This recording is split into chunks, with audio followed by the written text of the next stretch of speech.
కొట్టద్దు ప్రస్తుతం కూడా బాగా సహకరించడం అందరికీ పేరు పడిన ధన్యవాదాలు. సపోర్ట్ చేశారు. థ్యాంక్ యూ వెరీ మచ్ అందరికీ పేరు పేరున ప్రతి ఒక్కరికి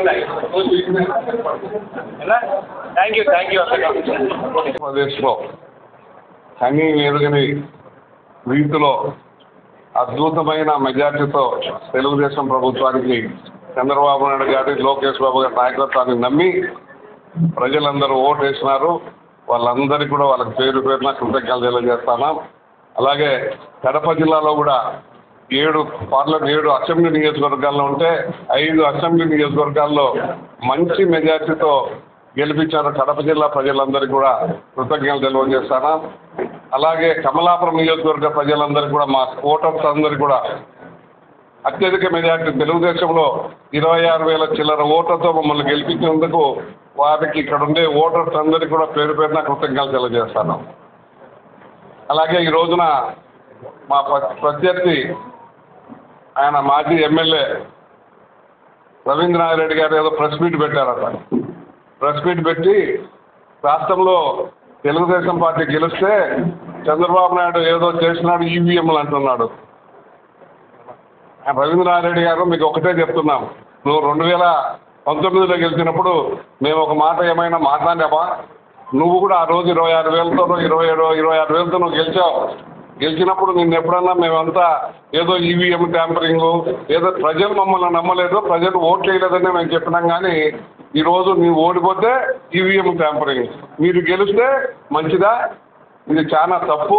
నువ్వు కోర్టుకు పోతా అంటున్నావు. కోర్టుకు పోయినా ఎక్కడికి పోయినా ప్రజల తీర్పును గౌరవించాలి తప్ప ప్రజలు ఎక్కడ ఏం చేసినా వాళ్ళని తీర్పు ఏదో 10 ఓట్లతోనో 5 ఓట్లతోనో తెలిస్తే వాళ్ళు మోసం చేశారు వీళ్ళు మోసం చేశారు అంటారు. జిల్లాలో ఎవరికైనా 15,000 20,000 మెజార్టీతో గెలిచారు, 26,000తో మెజార్టీ గెలిచారు. మేము 26,000తో మెజార్టీ గెలిస్తే ట్యాంపరింగ్ చేస్తారా? ట్యాంపరింగ్ చేసేటంటే నువ్వు ఆ రోజు ఎందుకు నువ్వు గెలిచినప్పుడు ఎవరైనా ట్యాంపరింగ్ చేశారా? కాబట్టి మాటలు మాట్లాడకుండా ప్రజలు నీకు తీర్పు ఇచ్చినాడు, ఆ తీర్పును గౌరవించి మంచిగా ఉంటే మంచిదని కోరుకుంటా ఉన్నారు. కింది నుంచి పైకి తీసుకొస్తారంట. మనకు గన్నికోట నుంచి సరళా సాగర్కి వస్తాయి, గన్నికోట నుంచి గ్రావిటీలో గడప వరకు వచ్చి కాలువలు తోస్తున్నారు. ఆ 180 కోట్లు 200 కోట్లు పెడితే ఆ కాలువ పూర్తి అయిపోతుంది. ఆ కాలువలోంచి ఊరికే ఒక వెంట పెడితే నీళ్ళు వచ్చేసి ఆ ఇండస్ట్రియల్ ఎస్టేట్లో చెరువులోకి వచ్చేసి ఒక నయా పైసా ఎప్పుడే కానీ మెయింటెనెన్స్ ఖర్చు కూడా ఉండదు. దానికి రోజు pipe line maintenance, pipe lease చేసి కరెంటు లెక్క ఎంత, వాళ్ళకు శాలరీస్ అంతా ఇవన్నీ ఉన్నాయి. దాన్ని చూసి ఆలోచన చేసేసి చేస్తారు తప్పకుండా. పెట్టేస్తే ఆ కాలువ పూర్తి అయితే కొండపైన మన తిప్పిరెడ్డిపల్లి అవతల కాలువ పోతుంది. ఆ కాలువలో ఒక వెంట పెట్టేస్తే దాని అమ్మడి నీళ్లు వంక ఉంది, ఆ వంకమ్మడి వచ్చేసి అది నీళ్ళు వచ్చేస్తాయి.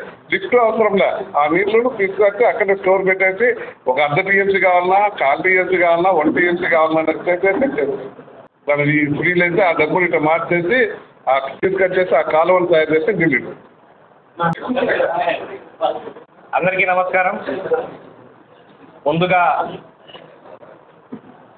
రాష్ట్రంలో తెలుగుదేశం పార్టీకి ఇంత ఘన విజయాన్ని అందించిన రాష్ట్ర ప్రజలందరికీ, అలాగే కమలాపురం నియోజకవర్గంలో మమ్మల్ని కూడా పెద్ద ఎత్తున మెజార్టీతో గెలిపించిన కమలాపురం ప్రజలందరికీ ప్రతి ఒక్కరికి పేరు పేరున ధన్యవాదాలు తెలియజేస్తా ఉన్నా.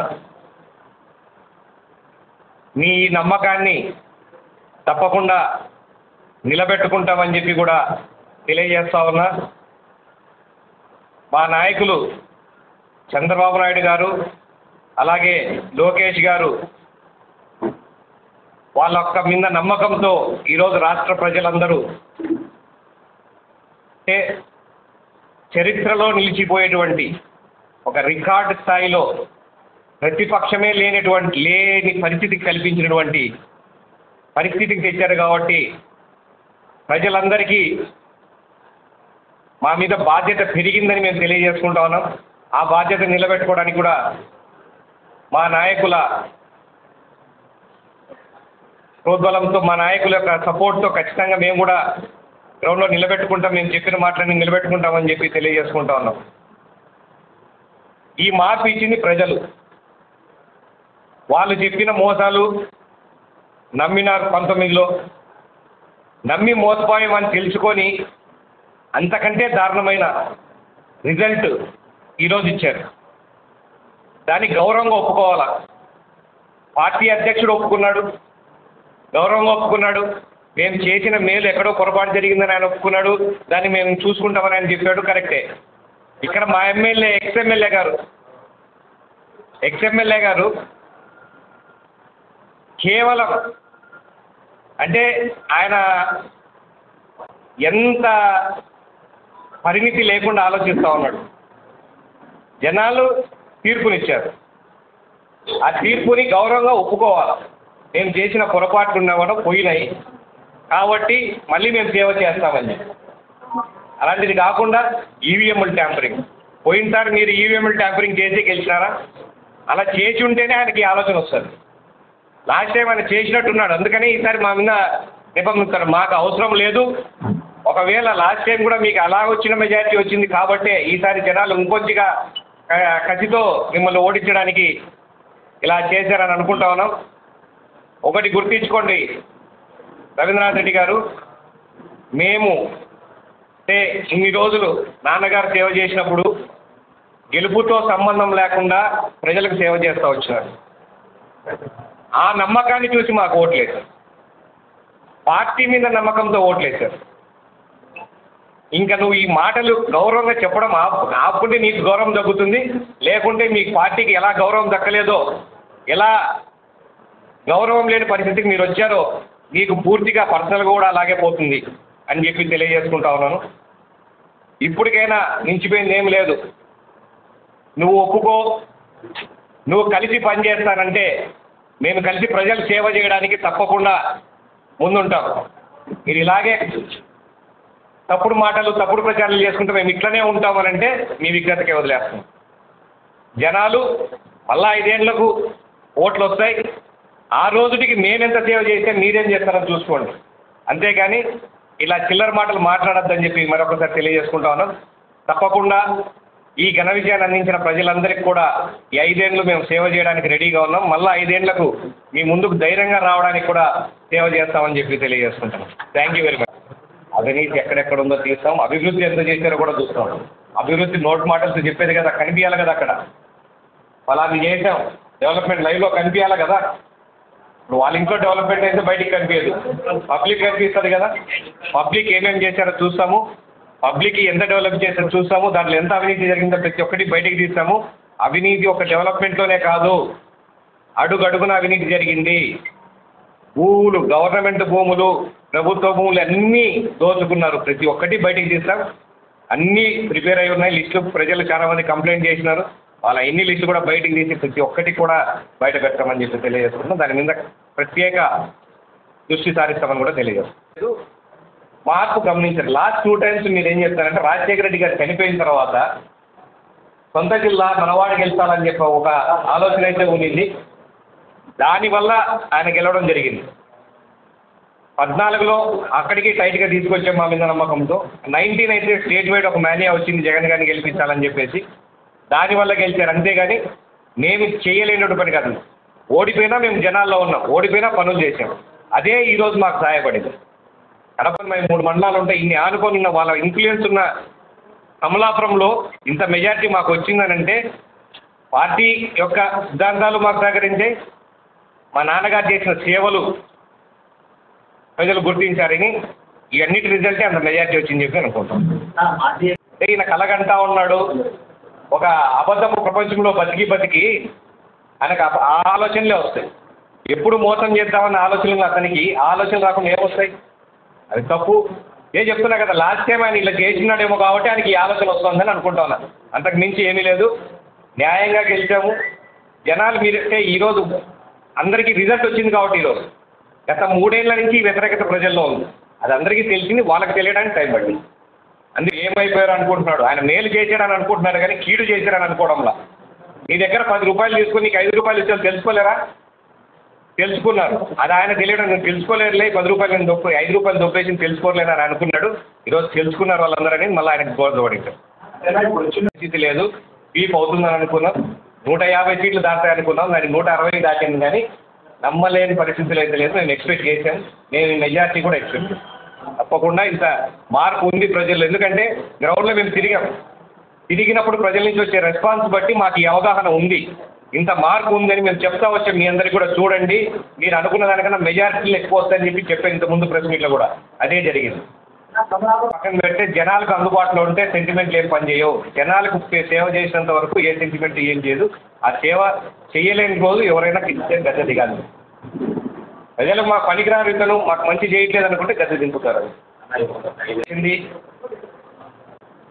మా నాన్నగారి కళ ప్రతి ఎకరాకు నీళ్ళు అందించాలి, దాని మీద గట్టి ప్రయత్నం చేస్తాం. అవకాశాలు ఉన్నాయి. రిజర్వాయర్ సర్వరాయ సాగర్ రిజర్వాయర్ నుండి జిఎన్ఎస్ఎస్ కాలువ పూర్తి అయితే అక్కడి నుంచి పంట కాలువలు అవుతే మా నియోజకవర్గంలో ప్రతి ఎకరాకు నీళ్ళు అందించే అవకాశం ఉంది. దాని మీద ఆయనకు ఖచ్చితమైన ప్రణాళికలు ఉన్నాయి, ఎలా చేయాలో అన్ని ఐడియాలు ఉన్నాయి దాని మీద. దాన్నే మేము మళ్ళా మా అధ్యక్షుని దృష్టిలో పెట్టి, మా ముఖ్యమంత్రి గారు దృష్టిలో పెట్టి అవన్నీ ఈ కమలాపురానికి చేస్తామని చెప్పి తెలియజేసుకుంటా ఉన్నా. కొప్పర్తి ఇండస్ట్రీస్లో కూడా ఇండస్ట్రీస్ పెంచి యువతకు ఉద్యోగం, రైతుకు నీరు, ఈ 2 మెయిన్ అజెండా పెట్టుకున్నాం. లోకల్లోకే ఫస్ట్ లోకల్లో ప్రిఫరెన్స్, ఈ 2 మెయిన్ అజెండాస్తో ముందుకు పోతాం. 19 నాటికి మేము బడ్జెట్లో పెట్టి శాంక్షన్ చేయించుకొచ్చాం, దాన్ని అప్రూవ్ చేయించింది తెలుగుదేశం ప్రభుత్వం. 5 ఏళ్లలో దాని మీద 3 సార్లు శంకుస్థాపన చేసుకుంటూ పోయాడు, కానీ వేసిన దాని మీద వేసింది. శంకుస్థాపన కూడా మేము చేసాం అప్పుడు, దాని మీద మళ్ళా స్థాపన అని చేసాడే కానీ ఇంతవరకు పని మొదలు పెట్టాలి. సిగ్గు లేకుండా ఈ బ్రిడ్జ్ చేయకపోతే నేను కమలాపురం ప్రజలు ఓట్లు అడగనన్నాడు, అయినా అడిగినాడు. పోటీ చేయనన్నాడు, ఓట్లు అడగనన్నాడు, అయినా ఓట్లు అడిగాడు. మీకు ఓట్లు అడిగే అర్హత లేదని చెప్పి జనాలు అత్యధిక మెజార్టీ ఇవ్వడానికి అదొక ప్రధాన కారణం. కాబట్టి అది మేము పూర్తి చేస్తాం. మేము అనుకున్నది మేము తెచ్చిందే కాబట్టి మళ్ళీ తెలుగుదేశం ప్రభుత్వంలో పూర్తి చేస్తాం. అండర్గ్రౌండ్ డ్రైనేజ్ సిస్టమ్ తయారు చేసుకోవాలని ప్లాన్ చేసి అప్రూవ్ చేసుకొచ్చింది ఆయన, తెలియక కాదు. కమలాపురంకి అండర్గ్రౌండ్ డ్రైనేజా, దానికి అవసరం లేదని చెప్పి దాన్ని ఓపెన్ డ్రైనేజ్ చేయాలని చెప్పి దాని హైట్స్ పెంచి వాళ్ళకు ఎక్కడైతే డబ్బులు మిగులుతాయో ఆ విధంగా ప్రణాళికలు చేసుకొని అది పూర్తి చేయక ప్రతి ఒక్కరికి అప్పచెప్పి, ఎలా అంటే తాగునీరు మురికినీరు కలిసిపోయే విధంగా ట్యాప్ తిప్పితే మురికినీరు కలిసి వచ్చేంత దారుణంగా ఇంప్లిమెంట్ చేయాలని చూశారు. అది కూడా 5 ఏళ్ళలో పూర్తి చేయాలి. అండర్గ్రౌండ్ డ్రైనేజ్ మొత్తం అయిపోయి పని స్టార్ట్ అయిపోయే టైంలో గవర్నమెంట్ మారింది. దాన్ని పూర్తి చేయాల్సిన బాధ్యత తీసుకోకుండా దాన్ని ఎలాగ ఎస్టిమేట్స్ మార్చి ఓపెన్ అయిన అతనికి డబ్బులు ఎలా మిగులుతాయి చూసుకున్నాడో తప్పితే జనాల కోసం చూడలేదు. దాన్ని కరెక్షన్స్ చేస్తాము. ప్రజలందరికీ మంచి రోడ్లు, మంచి డ్రైనేజీలు అందేంత వరకు కూడా కృషి చేస్తాం. ఒక చేపల చెరువుకే కాదు, భారతీయ సిమెంట్స్ కూడా ప్రత్యేకంగా పోతామని పర్మిషన్స్ తీసుకోవచ్చు. ఆ పర్మిషన్స్ ఎలా తీసుకున్నారు, ఏ విధంగా పర్మిషన్స్ ఇచ్చారని బయటికి తీస్తాము. దాంట్లో ఏమన్నా ఇల్లీగల్ థింగ్స్ ఉంటే మాత్రం ఖచ్చితంగా బయట పెట్టి దాని మీద యాక్షన్ కూడా తీసుకుంటామని చెప్పి తెలియదు. కొన్ని వేల మంది తెలుగుదేశం కార్యకర్తల మీద తప్పుడు కేసులు పెట్టాం. న్యాయపరంగానే పోరాడతాం. అవి తప్పు అని తెలిసినప్పుడు మాకు భయం లేదు. ఏ రోజుకైనా న్యాయం బయటపడుతుంది. న్యాయ వ్యవస్థ మీద మాకు నమ్మకం ఉంది. దాని మీద పోరాటం ఎలా కోర్టులో ఉన్నాయి కాబట్టి మనం కోర్టులో చేసుకోవాల్సింది. ఖచ్చితంగా ముందు ఏమన్నా తప్పుడు కేసులు పెట్టి ఇంకా ఇన్వెస్టిగేషన్ ఫేజ్లో ఉంటే దాన్ని పరిశీలించి తప్పకుండా అందరికీ న్యాయం జరుగుతుంది. మాకు చేతనైంది చాలా. మాకు అభివృద్ధి ముఖ్యం, జనాలు మేలు ముఖ్యం. వాటి మీద మేము దృష్టి సారిస్తాం. 100% రైటు. అదే ఇందాక చెప్పినా వాళ్ళు చేసిన అక్రమాలు, భూ అక్రమాలన్నీ కూడా బయట పెడతామని చెప్పేసి ఈ కాలువలు, ఈ తెచ్చుకు అవసరమైన నీళ్లు, పంటలకు అవసరమైన నీళ్లు అన్నీ ఒక ఆలోచన అయితే ఉంది. దాన్ని ఎట్లా పక్కా ప్రణాళికలో ఫర్దర్ ఒక 50 yearsకి కమలాపురంకి ఏమేం కావాలా, ఎట్లా చేయాలన్న డెవలప్మెంట్ మీద ఆలోచించి నీట్గా డెసిషన్ తీసుకొని డెవలప్మెంట్ చేస్తాం. జీఎన్ఎస్ఎస్ కాలువ నుంచే సెడ్స్ కూడా వస్తాయి. ఈ రకాలుగా ఉన్నాయి. అండ్ విత్ గ్రావిటీలోనే వస్తాయి. ఎక్కువ ఖర్చు పెట్టాల్సిన అవసరం లేదు, పంపు పెట్టాల్సిన అవసరం లేదు, లిఫ్ట్ పెట్టాల్సిన అవసరం లేకుండా వచ్చే అవకాశం ఉంది. కాబట్టి ఖచ్చితంగా వాటికి ప్రణాళికలు చేస్తారు తప్పకుండా అవి కేవలం కాంట్రాక్ట్ వచ్చే ఇండస్ట్రీలో నమ్మకం కలిగించాలి ఫస్ట్. ఆ నమ్మకం ఈ పూర్తి మెజారిటీతో జనానికి ఒక నమ్మకం వస్తుంది. వన్ సైడ్ పబ్లిక్ సపోర్ట్ ఉంది టీడీపీకి అని అంటే బయట నుంచి వచ్చే ఇండస్ట్రీస్ కూడా నమ్మకంగా టీడీపీ ఏం చెప్తే దాని మీద నమ్మకంగా పెట్టుబడుతుంది. ఆ భయాన్ని పోగొట్టి ఆ నమ్మకం క్రియేట్ చేసి ఇండస్ట్రీస్ ఇక్కడ తెప్పించే మార్గం ఖచ్చితంగా చేస్తాము. దాని మీద ప్రత్యేక దృష్టి పెట్టి ఇక్కడ ఉన్న నిరుద్యోగ యువతకి ఇక్కడే ఉద్యోగాలు వచ్చేటట్టు ఖచ్చితంగా ప్రయత్నం చేస్తాం.